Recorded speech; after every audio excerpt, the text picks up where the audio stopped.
Welcome to Ordinary People, Extraordinary Things. I'm here with Hannah. Hannah, thank you for being on. Thank you so much. I'm so excited. This will be fun. Hannah and I have never met. This is our first time. We've chatted on email a few times, but I have been following her on Instagram, and her posts are hilarious, but also true and relatable. Yeah. And those three things just really resonated with me. And so I was just like, you know what? I'm going to email her and see if she'd be on. Not really expecting you to answer. And I'm so happy you did. Oh, that's awesome. I'm honored. Thank you. Thank you so much. So, for someone who's not following you, can you tell us three words or phrases that might describe you? Oh my gosh. Probably funny, which I hope so. I mean, I'm sure I'm not some people's taste, but that's just the way it is. I am who I am. Christian, love Jesus, and completely obsessed with my husband and my kids. Completely obsessed. So if you like any of those three things, I think we could probably be online friends too. Oh, I love that. Now, how many kids do you have? I have two kids. We have a girl and we have a boy. And we were like, hey, we got what we needed. So we're good. So we're not going to have any more kids, but that we love dogs too. So we have two dogs, and who knows, we might be adding to the family at some point later on. But yeah. Wonderful. Yeah. So, how did you start? I'm going to just call it comedy and making videos, like I said, that are funny, truthful, that you kind of resonate with. Like the last one about babies. Oh my gosh, I was just dying. So, if you don't know what I'm talking about, you're going to get on, you're going to friend her, you're going to see what I'm talking about. But how did you Yes. start? I've been really loving editing videos and putting videos together since I was like 15 years old. Whenever I was in high school, there was this class called Media Tech. And the teacher really poured his heart and soul into helping me learn all this stuff. And I was just super interested in it. And so that's where I really got the spark and the passion for creating videos and editing. But I've loved acting, and I've loved performing, and I've loved singing, and I've loved dance, and I've loved all these like performance things since I was a little kid. So I've always really had an interest in that. And when it comes to funny stuff, I feel like when I was growing up, I loved making my friends laugh. So especially at the lunch table, whenever we had the time to like kind of cut loose and talk about funny things, that was just something that I really enjoyed. I loved seeing my friends have a smile on their face or crack up so hard that we'd pee our pants at lunch. So that was one of the things that I just really enjoyed whenever I was a kid. And so having to marry all of those things together now as an adult has been so fun and such a fun creative outlet for me. So it's kind of a compilation of all of those things growing up. And now here we are today. And I'm an adult doing childlike things sometimes. But we all need that, right? Yeah. We need that. I feel like our world can be so somber and so Mhm. much that sometimes you just need that distraction of crazy funny. Oh, absolutely. And I feel like if we can just lighten up, especially with this world being so insanely toxic right now, insanely depressing, there's so much going on that it just feels like, oh my gosh, like this is not getting any better. What in the world is going on? But if we can just lighten up and realize there is so much joy in Jesus, that's kind of like the place that I'm at in my life right now is like the Lord wants the joy of the Lord to be our strength, especially during times like this. We're not to sit and to wallow and to wail and to complain about the things that are going on in this world. I truly believe that if we simply embrace the joy of the Lord being our strength, we can get through times like this and still glorify the Lord and still give him praise and still have a really happy, fulfilled life. So that's kind of the goal that I have with my life and kind of what I want to proclaim to other people too, to live that way. That's so good. Yeah, I was wondering about your tagline of so there's so much joy in Jesus, and Mhm. that's great. I love that. I feel like sometimes we get on a oh, I don't know how to say it. Yeah, just kind of, with just the daily struggles of everyday life, we can get very overwhelmed with it. And I'm not immune to that. I'm very subject to it all the time. We're Right. all human. So it's very easy to fall in this place of just kind of despair when it comes to what Mm. we see, what we're going through, the financial crises going on, the stuff socially that's going on politically, everything all in compilation of on top of just regular life struggles. I'm there. I get it. So it's just one of those things where I feel like Christians nowadays, especially if we believe, especially if we're believers and know the hope that is in Jesus, and there is joy that is in Jesus, that's something that we need to embrace now more than ever, rather than just waiting for the time to be right, waiting for life to be perfect in order to experience full joy and abundant joy, overwhelming joy. No, I think times like right now are whenever we need to explore that. Oh, it's so good. So good. Yeah. So, like I said, I've been following you on social media. You do say some truths that make people mad, Mhm. Yeah. but people just like to be mad anyway. Yeah. But how do you get over some of these hurtful things that you hear? Yes. That's something that I've had to learn. And really, I feel like the Lord delivered me from feeling offended all the time. And I think that we live in a culture where offense is embraced. It's embraced. It's one of those things where you're offended, I'm offended, you say this and you're offended, and you say that, and he's offended or she's offended or it's offended, whatever the heck. And so, since we live in this world that is so offense driven, I've just learned that this is not God's best for us. It's not God's best for us to live in offense. And whenever we're walking in offense and we're taking things so dadgum personally all the time, it just kind of keeps us in a jail cell, and it prevents the Lord from really operating in our life the way that He wants to. And so anytime somebody says ugly online, I just kind of say, you know what? This is water off a duck's back. None of this is important. Whatever they have to say is not important. As long as I'm doing what I know the Lord wants me to do, as long as I'm operating in the gifts that I know the Lord has given me, then everything is fine. And all things work together for good to those who love the Lord and to those who are called according to His purpose. And so that's what I love talking to people about is, listen, you are called in whatever area of life that you are operating in, you're called to do that. And so, of course, there's going to be criticism. You can get criticism from people online. You can get criticism from your family, from your friends, from your children, whoever it is. But as long as you know in your heart that you are doing exactly what the Lord wants you to do, then there is no stopping you. And He has such a great plan and purpose for you. And so I feel like, yeah, whenever there's online trolls or people that want to share their opinion or have something to say, it just doesn't bother me anymore because I know who I am in Christ Jesus. And so if we can all embrace that, can you imagine how free we can be emotionally, mentally, physically, in every Mm, aspect of life? that's so good. Yeah, the Mhm. freedom that that gives you. Yeah, Mhm. Yeah. so good. So, weird question. Yeah. Can you tell us something funny? Really? Or are you like, yeah, you have to go to my Instagram and find something funny? Well, I would love that. I would love for y'all to go to my Instagram and crack your head up if you want to.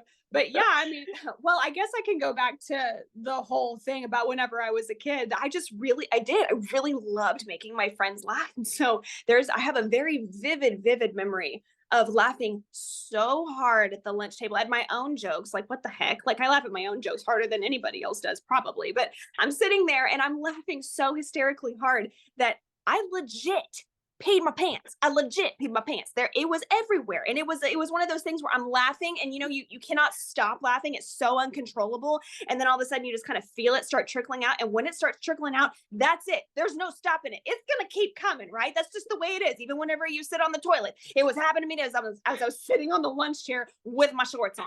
And so I was just like, oh my gosh, Lord have mercy. But I had a really sweet friend that kind of looked at me, and I think she kind of knew what was going on without me having to say it. So she lent me her jacket. So I was able to wrap it around myself and wear it for the rest of the day, hoping that nobody smelled me. But yeah, it's just the way it is sometimes. It's the way it is. So I feel like all of us can actually relate to this, and that's why I think a lot of us won't even say anything about Yeah. like I said, when you said about the baby and you were like, these are things that are funny and real, but we're so afraid to say, "Oh yeah, that actually does happen when you're having a baby." Like you will Oh, yeah. pee, Mhm. you will poop, you will Yep. vomit. Not That's right. all the time, not everybody, but we're so afraid to say something. But then when someone does, we're like dying laughing because it's like, I know. yes, Yes. It's yes. like, I relate to that. I relate to that. Totally happened. So here's a story that I never planned to tell, but it seemed like God was telling me this from what you exactly said about when you were a kid and putting the shirt around you. Yes. Yeah. Yesterday was Sunday. Got I'm already got laughing. I'm already laughing. I got to church. I thought I was looking kind of nice. I tried. We're Mhm. walking into church, and my son and my husband said, "Your pants are split." Oh my gosh. I was like, "What?" Yeah. I just bought these. Like, what? And they're like, "Yes, you have Oh a my gosh. hole in your pants." And I was like, "Oh my gosh." And we live like half an hour away from the church. Like, there was Mm, no going home. I was mm-mm. like, my husband's like, "Do you go to Kohl's?" And I was like, "You know what? I have a coat. I'm going to do the 80s thing, 90s Perfect. thing and put it around. Mhm. Just go to church and I know that it's going to be an amazing day because it has to be." Hey, What? if God can part the Red Sea, it's okay to walk around with parted pants, so it's not a big deal. It's embraced in church, so you're good. You're good. Oh gosh. Oh my, but I was just like, "Oh, I'm so embarrassed." But then actually just talking to you, I'm like, "Yeah, it was embarrassing, but there's nothing that you have to like hide. I mean, stuff happens, right?" It does. It does. It's just life. And if anybody pretends that it's never happened to them, you're Mhm. lying. Liar, liar, pants on fire. Split your pants, pants on fire. Yes, and don't have a Mm, shirt to put around it. that's right. That's right. Oh, so tell us about you have an upcoming book. I do. I do. So I have a devotional that's coming up. So I'm still writing it. I'm in the process. Whenever I finish writing it, should be around the end of May, but it's called Goodness Gracious 90 Unfiltered Devotions for This Sometimes Too Serious Life. And this is with Day Spring, and it will be launched next March. So March 2024 is whenever it'll hit the shelves. So if you want some little pre-order updates or anything like that, definitely go follow me on Instagram so that you can get all the deets and the scoop. But yeah, it's just basically a devotional, a 90-day devotional, just one of those short little things that you can read each morning that, yes, helps you draw closer to the Lord, but also Mm, just kind of makes you laugh. So, and I love that. I love waking up in the morning mm, and starting my day off, yes, with spending time with God. But what better way to start a day mm, by cracking up or by saying, oh my gosh, I so relate to that, or that was so funny to me. So, yes, having something like that I think is kind of needed, especially right now. mm. So, that's what's in the works. And I'm so excited about That is so exciting, and it's about it. a month or a whole year away still, so It this stuff just is. takes a long time. It does. And I honestly, I've never written a book before. And I had no idea that it takes that long to get something out like that. But it does, between the designing and the editing and the drafting all the drafts up and all that stuff. So it is a process, but whenever it's out, it's worth it. That's so exciting, that's so Yeah. exciting. So can you tell us how people can find you? Yes, yes. I'm pretty much on every social media platform there is. So whichever one you prefer, you can probably find me there. The one that I'm most active on is Instagram. So you can go to Instagram and go at hannahcrews.blog, Hannah with an H at the end, dot Crews, Crews, blog on Instagram. And then I'm also on Facebook. So Hannah Crews blog on Facebook. I'm on YouTube. I'm on TikTok. I am on Getter and I'm on Twitter. Yeah, and probably some other stuff. I don't know, but I'm pretty much I anywhere. So if you want to connect with me, feel free. That's awesome. I don't even know what some of those are, but that's awesome. I didn't either. I didn't either. But I've got a manager that says, "Hey, you got to get on all these platforms." So I'm like, "Okay, gotta be present." All right. That's so great. So what would you give advice for someone who maybe wants to write a book, wants to make Mhm. videos?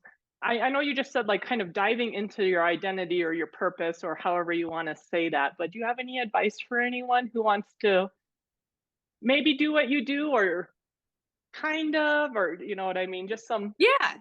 Yeah, I mean, I feel like that is definitely the first step, what you said, which is identifying what you feel like your gifts are. What are your gifts? What are the things that God has instilled in you since you were a little girl? What are things that you really enjoy talking about or doing that can be of value to someone? And you have those things. And if you have trouble identifying what those things are, maybe ask somebody who loves you and who knows you, say, hey, what do you think I'm really good at? What do you think that I could offer the world? How can I make a difference for other people? And then maybe they can pinpoint it for you, say, hey, you're really good at underwater basket weaving. Why don't you talk about that online? So there's so many things that you could probably talk about. But yeah, I feel like it's really good to dip your toes into social media, and I know that that can be a taboo Mm, thing for people to talk about because they're like, oh, social mhm, media is so, annoying, mhm, or it's so, out there, or it's so toxic for people, or there is even some shame wrapped around what I do sometimes. Sometimes whenever I go up to people and tell them what I do for a living, they're like, oh, well, I don't spend time on social media. So there is some sort of like entitlement thing for people that aren't like necessarily on it all the time. But I say that's okay, because I look at social media as a ministry and as a platform to share talk to other people about Jesus, and using that as a mission field rather than as, oh, social media is such a weird, thing. So I kind of look at it that way. So if you have something to present to the world, if you have something mm, to give, if you have something to offer that can be a testimony and a testament to other people, I mm, say start posting. Whether that be, hey, just recording yourself as you're doing your knitting, or as you're, writing something down, or if you have something valuable to say, definitely do that. Use social media platforms, because they need Jesus too. Everybody mm. does, and you never know what kind of doors can open from that. So that is my advice, is to just make yourself a little account, start recording stuff, start writing things and putting it out there, and connecting with other people that have similar like-minded interests. That's been one of my favorite things, is to connect with other Christian Mm. comedians, or to talk to people that had the same values as me, and kind of sharing my stuff with them or sharing their stuff. So it's been a lot of fun, and there's a lot of community that can happen online too. So I say, don't be afraid of it. Don't shun it. Don't think that it's just some weird thing or whatever it is. You have something to say, and you have a testimony that you can share with other people that is valuable. So I say, just go online and figure out what you enjoy and go for it. That's great. And I found that too, is I started following you, and I started Mhm. following people who make, Christian music, and then I've been trying to connect with some of these people and say, "Hey, I have this podcast, you do this. Maybe we could share each other and just Really. keep talking about Jesus and keep on sharing what people are doing and inspiring people in whatever that might be." Right, right. I so agree. That's why it was such an easy yes for me to come on your show, because I just think it's wonderful. I think it's so fun to connect and to chat about stuff like this. Well, I always love to end with, what is your favorite Bible verse or story? Oh, I feel like my favorite Bible verse is, all things work together for good to Mm, those who love God and to those who are called according to his purpose. That's one of the verses that my aunt, she recently passed away. She was 97 years old, 98 or 97, I don't know, one of those. But she was so instrumental in my life. And I remember as a teenager, I would go to her house, and being a teenager is hard, and high school is hard. And I would go to her house, which was right by my school, and I would just sit on her floor and cry about little things that were happening during my day or whatever was going on. And she was truly one of my best friends. And that's what she would say to me every single time. Every single time I was going through something yuck, or I was really sad, or I was really disturbed about something, she would just say, honey, but all things work together for good to those who love the Lord and to those who are called according to his purpose. And baby girl, you are called. And it's not just me, it's you, it's anyone who is watching this or listening to this. Every one of us is called according to his purpose in some way, shape, or form. So I've embraced that verse, and I'm okay with who I am, and whatever the Lord wants to do in me is fine with me, whether it's something that I'm interested in or whether it's something I'm totally terrified about. I'm like, you know what, Lord, I'm called according to your purpose. So all things are going to work together for good, whether it's hard, whether it's easy, whether it's really tough, or whether it's smooth sailing. So it's something that I want to live by for the rest of my life, that I want to share with my children, and what I want to share with the world too. Oh, it's good. That's good. And what are you grateful for? Oh gosh, I was literally saying this morning, Lord, I am so grateful for my kids. I'm so grateful for Mm, my husband. I'm thoroughly obsessed. And I feel like right now the world is so anti-nuclear family. And it mm, is so important for us to see our family as our mission field number one, outside of anything we do, outside of our gifts, outside of our job, outside of our ministry, whatever it is, this is number one. And so I was telling him this morning, I am so thankful for my children, for the quiverful that you have given me and my husband.